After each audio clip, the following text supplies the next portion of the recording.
پہلی دفعہ مسلمان عربیوں اجمیوں سب کو جمع کر کے معاہدہ کرنے کی بات، لیڈنگ رول کی پوزیشن پہ اچانک پاکستان کا آ جانا بہت بڑی چینج ہے۔ حضرت مہدی کا جو ظہور ہوگا وہ مکے میں ہوگا۔ سب سے بڑی ایول فورس جو ہے وہ دجال ہے، وہ مکے مدینے میں داخل ہی نہیں ہو سکتا۔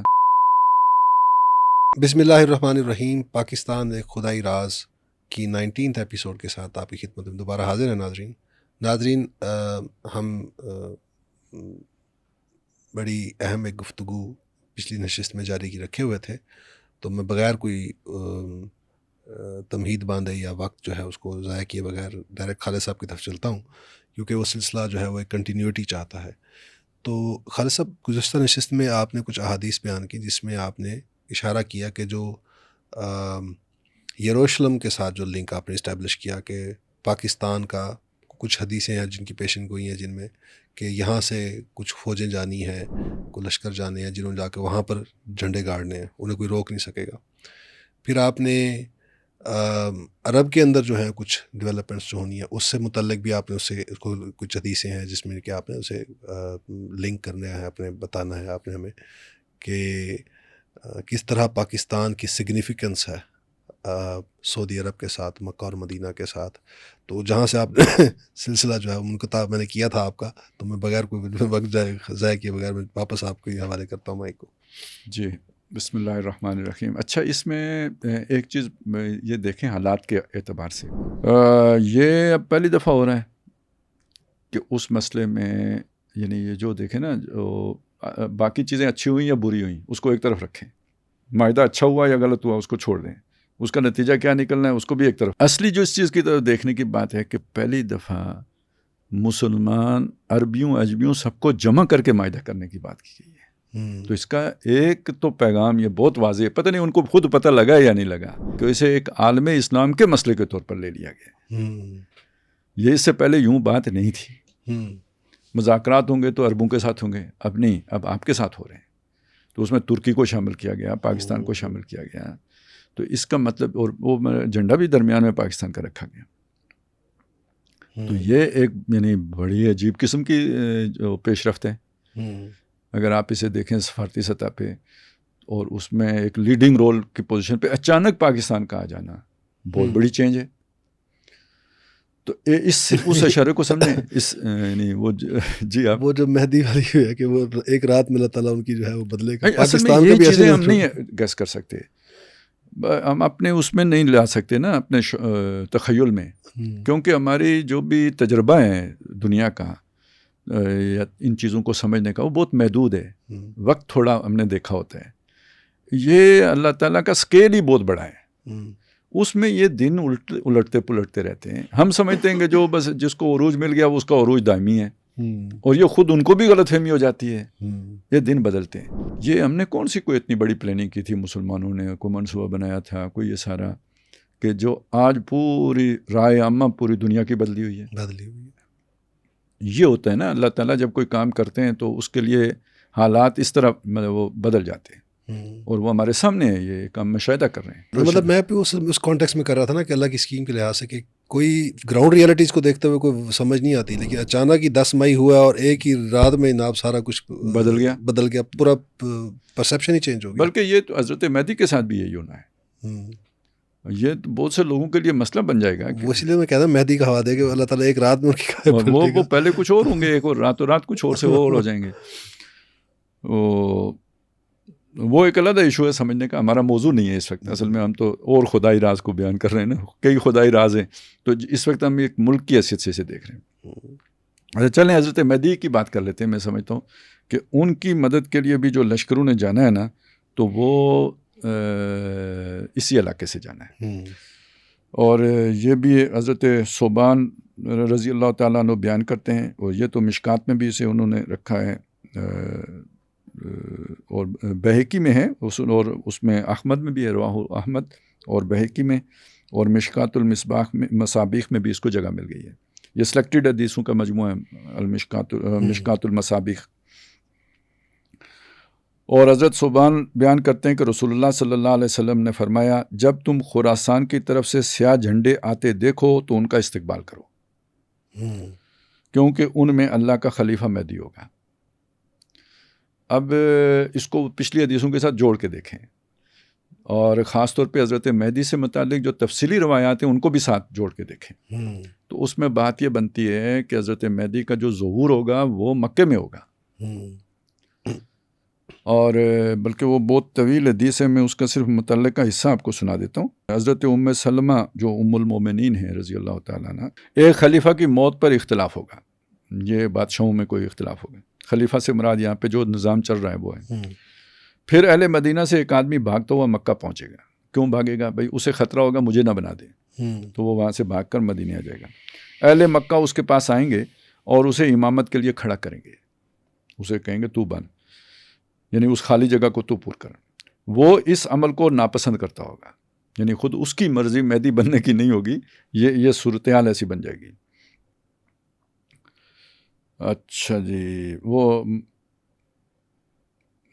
اور وہ اس کے ساتھ حجر اسود اور مقام ابراہیم کے درمیان بیعت کریں گے، حجر اسود اور مقام ابراہیم کے درمیان بیعت کریں گے۔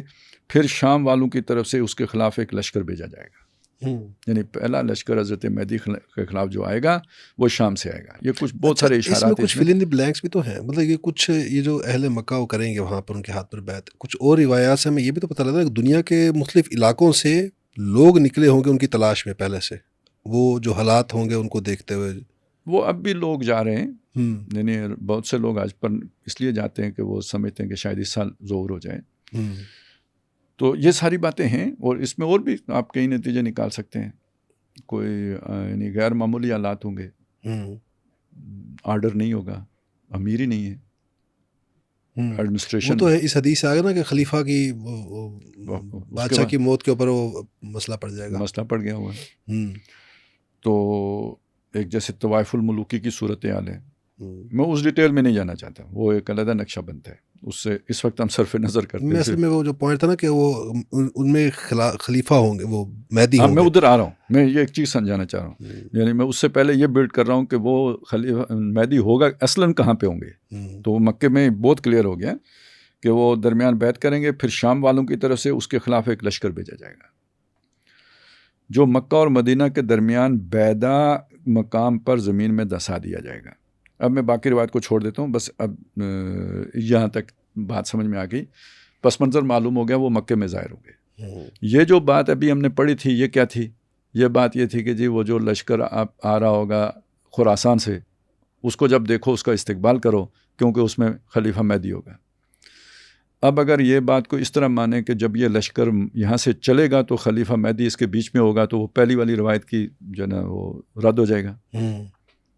اس کو مانیں تو یہ والی گڑبڑ ہو جائے گی، تو دونوں کو جوڑیں تو کیسے جڑے گا؟ بات کرے گا، تطبیق کریں تو کیسے؟ تطبیق کیسے ہوگی؟ یہ لشکر یہاں سے چلا، ادھر ان کی وہاں پہ بیعت ہوئی، یہ ان کی مدد کے لیے گیا۔ اب جب یہ مجتمع ہو جائیں گے تو اب در حقیقت یہ گویا اہل مدینہ سے کہا جا رہا ہے کہ جب مکے سے وہ والا لشکر اس طرف آ رہا ہوگا، وہ میں بتا رہا ہوں کہ کیوں آ رہا ہوگا، تو اس کا استقبال کرنا، کیونکہ اس میں مہدی ہو۔ ویسے وہ تو اس پر جو بظاہر غلبہ کیا ہوگا جی خراسانی لشکر ہے، لیکن اس کے اندر کون ہوگا؟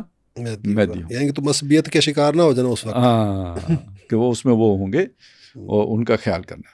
اب یہ دیکھیں صورت، اب عمل یعنی جو ان کے خلاف قافلہ یا لشکر آئے گا، لشکر کہی وہ شام سے آئے گا۔ اب اگر آپ نقشہ دیکھیں تو وہ یعنی مدینہ کے پاس سے گزر جائے گا، کیونکہ اس کی منزل مکہ ہے، وہ سرکوبی ان کی کرنے کے لیے جا رہا ہے۔ بیدا کے مقام پر وہ پورے کا پورا لشکر زمین میں دسا دیا جائے گا۔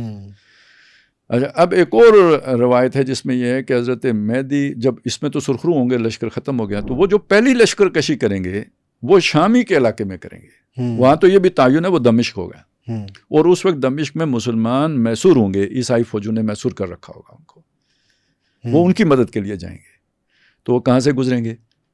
مدینے کے پاس سے گزریں گے۔ اس لیے میں نے کہا تھا کہ یہ اہل مدینہ سے کہا گیا ہے۔ تو گویا حضرت مہدی کی فوج کا غالب حصہ کون سا ہوگا؟ خراسانیوں کا ہوگا، یا مشرق والوں کا ہوگا، یا ان بہترین سواروں کا ہوگا جن کا ذکر ہم پہلے کر چکے ہوئے ہیں، پچھلی اس میں جس کا ذکر آیا تھا، حدیث پڑھی تھی ہم نے، جو جہاں باز بھی ہوں گے، مجاہد بھی ہوں گے، جو جہاں باز بھی ہوں گے اور مجاہد ٹیکنالوجی بھی ہوگی۔ اب یہاں پہ رک کے وہ بیدا والی بات کو بھی سمجھ لیں۔ دیکھیں ہم چیزوں کو بہت سمپلی لے لیتے ہیں، مثلا فرشتے اترے تو لگتا ہے کہ فرشتے ہی اترے، کوئی اور تھا ہی نہیں. جبکہ بدر میں فرشتے اترے تو پہلے 313 آ کے کھڑے ہوئے تھے تو ان کے پیچھے فرشتے اترے نا. اور تاریخ میں ذکر تو 313 کا ہوتا ہے تاریخ، ہاں جو فزیکل مطلب تاریخ میں تو 313 کا ذکر آئے گا. تو فضائے بدر پیدا کر فرشتے تیری نصرت کو، اتر سکتے ہیں گردوں سے قطار اندر قطار اب بھی.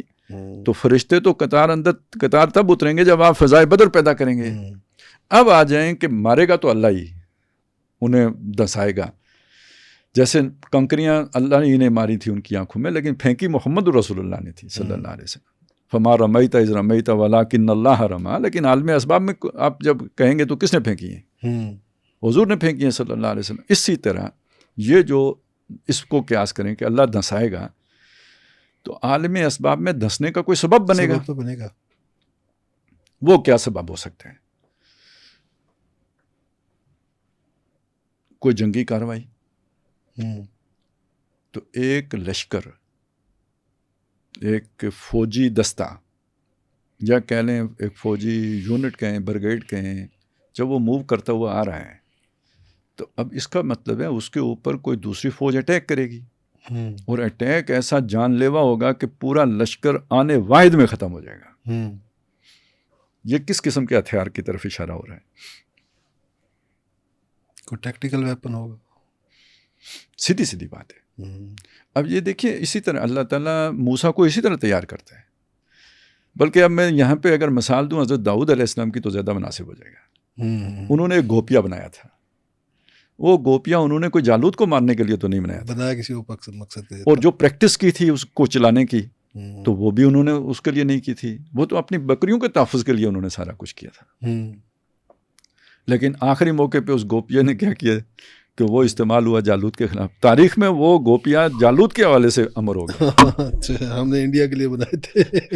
ٹھیک ہے. اب ہمارے ساتھ جو مسئلہ ہے دیکھیں، یہی اللہ تعالیٰ کام اسی طرح کراتے ہیں نا کہ بھائی ہماری وہ سافٹ بیلی کہلاتی ہے، وہاں پہ وہ کولڈ سٹار جو ہے نا وہ ڈاکٹرائن انہوں نے اپلائی کر دی کہ گویا یہاں سے پاکستان کو کاٹ دیں گے. اب کیا کریں بھئی؟ اتنا تو جنگ کے دوران آگے پیچھے کرنا پڑ جاتا ہے، علاقے چھوڑنے پڑ جاتے ہیں. تو کیسے اس کو بچائیں گے؟ تو ہم نے سوچا تو پھر کوئی اللہ نے راستہ نکالا.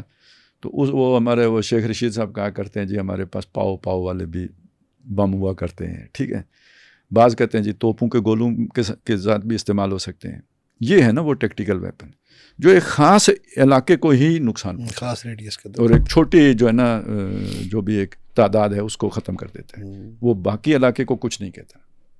یہ چند ممالک کے پاس یہ صلاحیت ہے. ہر ایٹمی طاقت یہ صلاحیت نہیں رکھتی. اور ہمارے پاس اللہ کے فضل سے ہیں. اب آپ جا کے وہاں بیٹھ بھی گئے ہیں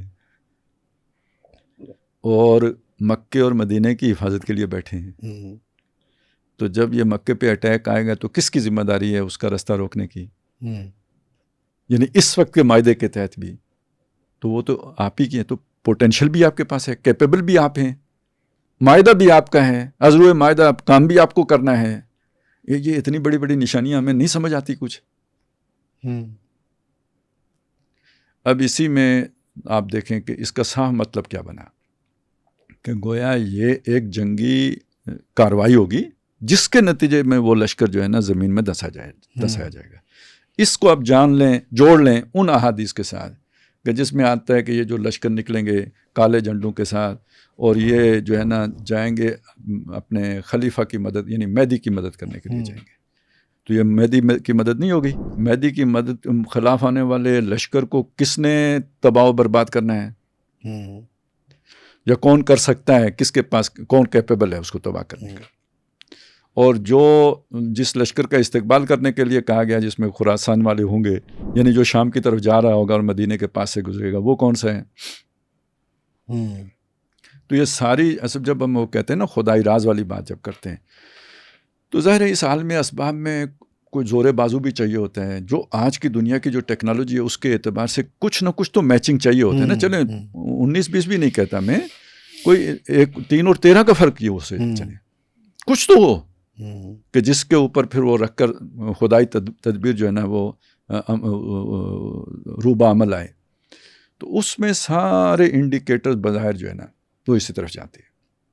ترکی بھی ہے، کوئی شک نہیں ہے، اس کی ایئر فورس بھی بہت اسٹرانگ ہے. لیکن بعض باقی روایات سے ایسا پتہ چلتا ہے کہ شاید ترکی یعنی وہ فتح کرنا پڑے گا نا حضرت مہدی کو جا کر قسطنطنیہ فتح کرنا ہوگا.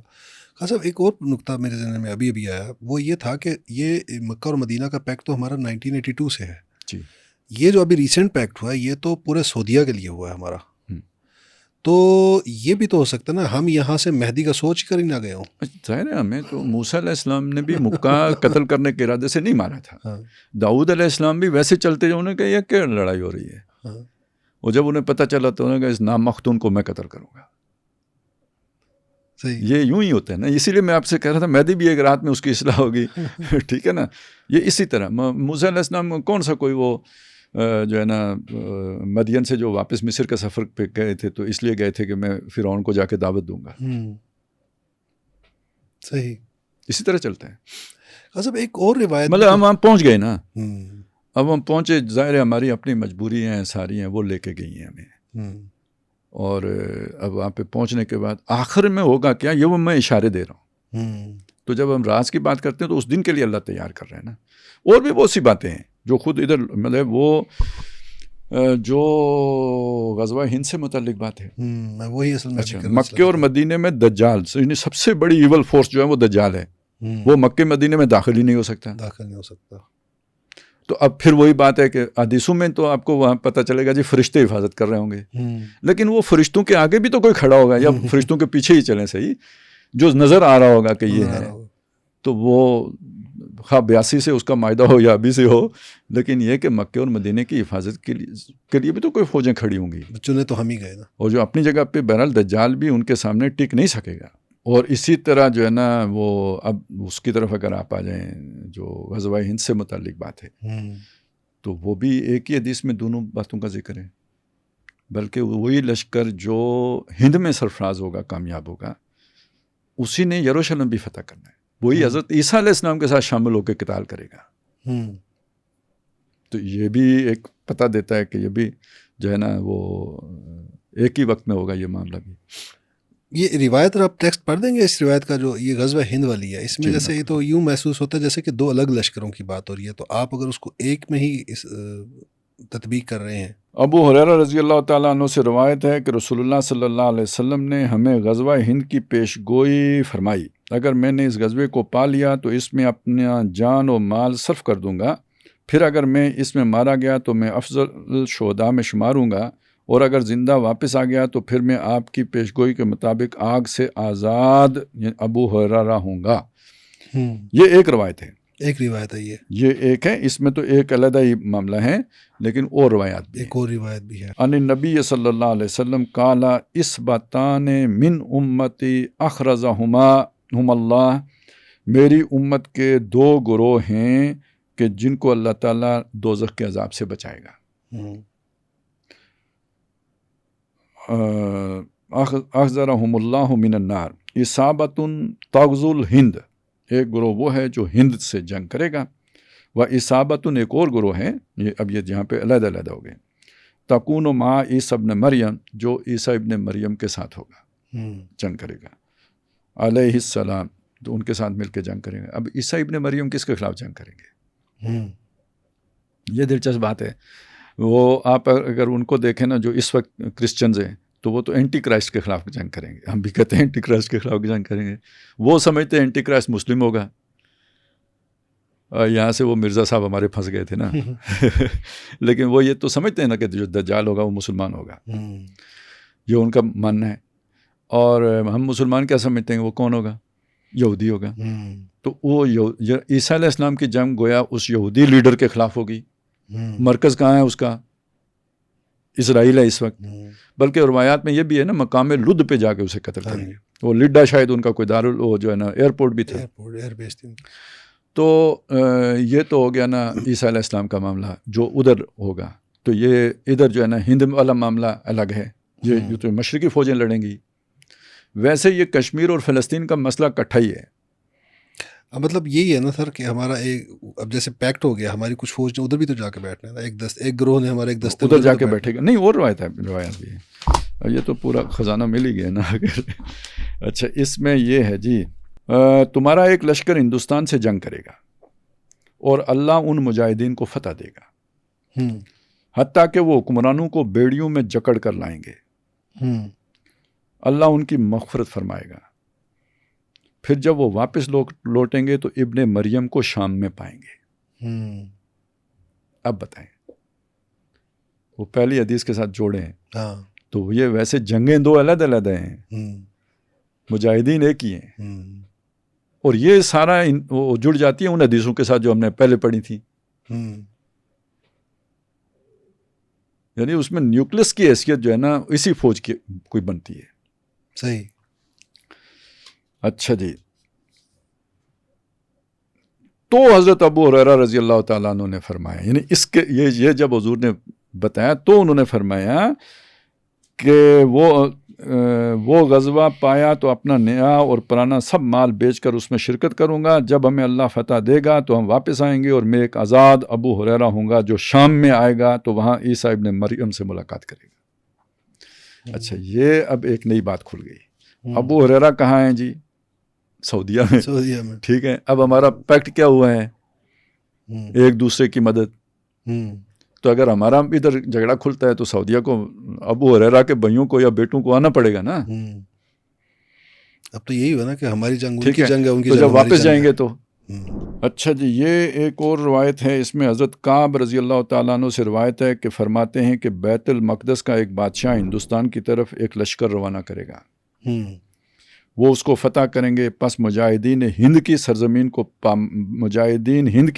کو پامال کر ڈالیں گے، اس کے خزانوں پر قبضہ کر لیں گے، پھر وہ بادشاہ ان خزانوں کو بیت المال کی تزئین کے لیے استعمال کرے گا، وہ لشکر ہندوستان کے بادشاہوں کو بیڑیوں میں جکڑ کر اس بادشاہ کے روبرو پیش کرے گا، اور وہ لشکر مشرق و مغرب کے درمیان کا سارا علاقہ فتح کر لیں گے اور دجال کے خروج تک ہندوستان میں قیام کریں گے۔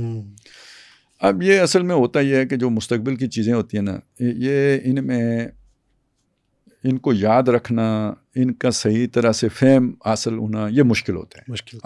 آج بھی جو ہم بات کر رہے ہیں یہ 100% پورا ہونا کوئی ضروری نہیں ہے، اس میں اونچ نیچ ہو سکتی ہے، یہ ایک اندازے کی بات ہوتی ہے۔ اس میں دیکھیں اس حد تک بات ہے کہ نبی صلی اللہ علیہ وسلم نے خواب دیکھا کہ جی ہم عمرہ کرنے جا رہے ہیں، اور آپ نے ارادہ کر لیا، اس سال عمرہ نہیں ہوا، تو لوگوں کو اشکال پیدا ہوا کہ اللہ کے نبی کا خواب کیسے غلط ہو سکتا ہے، تو اللہ نے آیتیں اتاری، لقد صدق اللہ رسولہ الرؤیا بالحق لتدخلن المسجد الحرام ان شاء اللہ آمنین۔ اللہ نے ٹائم تو نہیں بتایا تھا کہ اس سال ہوگا کہ اگلے سال ہوگا، تو یہ مجھے تو یہی سمجھ آتی ہے کہ یہ اللہ نے کیا ہی اس لیے تھا کہ پیشن گوئیوں کے ضمن میں ہمیں سمجھ آ جائے کہ یہ کوئی آپ حتمیت کے ساتھ بات نہیں کر سکتے۔ اب یہ جو روایات بھی ہیں نا، ان میں بھی اب جس نے پرسیو کیا ہے، جو کیا ہے، تو اس کو اسی لیے ہم کہتے ہیں نا روایت بالمعنی ہوتی ہے، جو معنی اسے سمجھ میں آیا اس نے اپنے الفاظ میں اسے بیان کیا، تو اس میں کچھ نہ کچھ اس طرح کی چیزیں ہو جاتی ہیں۔ وہ دوسری روایات کے ساتھ جوڑ کے دیکھیں تو یہ پہلے ادھر ہونا ہے، یعنی جنگ کا سلسلہ پہلے حضرت مہدی کے دور میں ادھر چھڑنا ہے، پھر یہ کوئی مرحلہ آئے گا جس میں ادھر لگتا یہی ہے نا، جب ادھر دباؤ بڑھے گا نیا ماز کھولا جاتا ہے جیسے، تو پھر یہ ادھر والا کوئی پھڈا لیا جائے گا۔ تو یہ بہرحال بیت المقدس اور ہندوستان آپ کو، اس کا مطلب پریشر ہم پر بلڈ ہونا ہے، ہم پر بلڈ الٹیمیٹلی ادھر سے پریشر، اس کا مطلب ادھر سے ہم نے پریشر بلڈ کیا ہوا ہوگا تو ادھر سے جو ہے نا یہ ماس کھولا جائے گا، اس لیے ادھر سے ماس کھولا جائے گا۔ اچھا ایک چیز اور اب آپ دیکھیں، وہ اسی کے آخر میں یہ روایت بھی میں نے اس میں تھی موجود کہ یہ امام قرطبی حضرت حذیفہ بن یمان رضی اللہ تعالیٰ عنہ سے روایت کرتے ہیں کہ رسول اللہ صلی اللہ علیہ وسلم نے فرمایا کہ سندھ کی خرابی ہند سے اور ہند کی خرابی چین سے۔ یہ آج سے 5 سال 2 سال پہلے بھی یہ باتیں جو ہے نا لوگ ہنسا کرتے تھے۔ اب ہم نے جو ٹھکائی 4 دنی جنگ میں کی ہے اس کی تو ٹیکنالوجی کس کی تھی؟ چائنا کی، اور اس معاملے میں اب چائنا بالکل کھل کھلا کے ہمارے ساتھ نہیں آ گیا، اور یہ انڈیا بھی مانتا ہے یا نہیں کہ ہمیں 2 فرنٹس پہ لڑنا پڑا ہے۔ اب بھی آپ کہیں ضعیف ہے، ٹھیک ہے، مسئلہ یہ۔ تو اب آپ دیکھیں کہ یہ ہیں وہ جو نبی صلی اللہ علیہ وسلم نے پیشن گوئیاں فرمائی ہیں۔ ہم پہلے کہہ چکے ہیں کہ جی پیشن گوئیوں کی اہمیت ہے. اور یہاں سندھ سے مراد صوبہ سندھ سے لوگ جو لے لیتے اصل میں یہ دیکھیں یہ پھر وہی مسئلہ ہے, یہ پیشن گوئی کا مسئلہ ہے. یہ تو ہم نے صوبہ سندھ بنایا ہے, ٹھیک ہے. لوگ عام طور پرانے وقتوں میں سندھ و ہند, یہ جو آج کا موجودہ پاکستان ہے, یہ سارا سندھ تھا. ہاں اب آپ سوچیں جب محمد بن قاسم نے سندھ فتح کیا تو دارالحکومت کون سا تھا آپ کا شہر؟ ملتان. ملتان. ایسے ہی ہے. اور لاہور پتہ نہیں یکے از مضافات ملتان است. یہ میں نے نکتہ اسی لیے یہاں پر کروا لیا آپ سے کلیئر کہ آگے جا کر ہم نے ایک اور ہستی بھی ہیں جن کا تعلق اسی علاقے سے, ان کی کچھ پیشن گوئیاں بھی ڈسکس کریں, تو وہاں پر بھی سندھ کا ذکر ہے ایک جگہ پر. تو وہ سندھ سے میں کہا پھر یہاں پر ہم کلیئر کر لیں سندھ سے مراد کیا ہے اصل میں. جی سندھ یعنی آپ آج کا پاکستان کہہ لیں, اور وادی سندھ. اور اب اچھا چلیں سندھ کی بات آپ نے کی, تو پھر سندھ میں تو افغانستان بھی آئے گا. وادی سندھ جب آپ کہیں گے تو افغانستان بھی آئے گا. اور پھر یہ نہ کہنا یار یہ مولوی کہتے ہیں, یہ اعزاز احسن بھی کہتے ہیں, اس نے بھی جو کتاب لکھی ہے نا اس میں بھی پورے افغانستان کو سندھ وادی سندھ میں ہی شامل کیا. کشمیر بھی آئے گا. انڈس ساگا کے نام سے اس کی کتاب ہے شاید. بہت شکریہ خالد صاحب, آپ نے آج کافی سیر حاصل گفتگو کی ہمارے ساتھ. ناظرین, آج ہم اپنی اس نشست کا اختتام یہیں پر کریں گے. اگلی نشست جو ہے ہماری ہوپ فلی وہ لاسٹ نشست ہوگی ہماری. اس میں ایک اور ہستی ہیں, اللہ کے ولی ہیں, جن کا اسی علاقے سے اسی بر صغیر سے ہی تعلق ہے. تو انہوں نے بھی کچھ پیشن گوئیاں کی تھیں آنے والے وقتوں کے بارے میں.